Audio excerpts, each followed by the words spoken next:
Blokada Zemuna. A onda ponovo planiraju da nastave blokadu, to jest da ponovo zauzmu ulicu i poštuju one preporuke koje su im studenti putem društvenih mreža napisali, a to je da ne pružaju otpor, jer ovo sve je, kažu, maraton, nije sprint i ovo će sve potrajati i iznova, ako treba pravit će se blokade kako u Zemunu, tako u ostatku Beograda.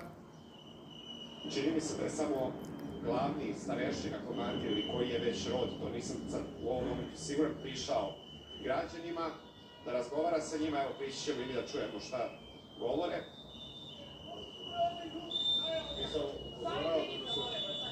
Upozoravam samo da se sklonite, da sklonite vaše barikade. Imate 2 minuta vremena da se sklonite, ako ne... Imate 2 minuta vremena da se sklonite.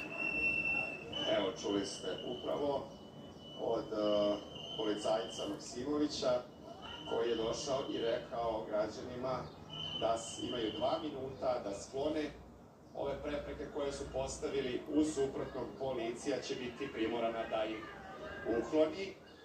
Građani se bune. Barikade u Zemunu kod Poljoprivrednog fakulteta.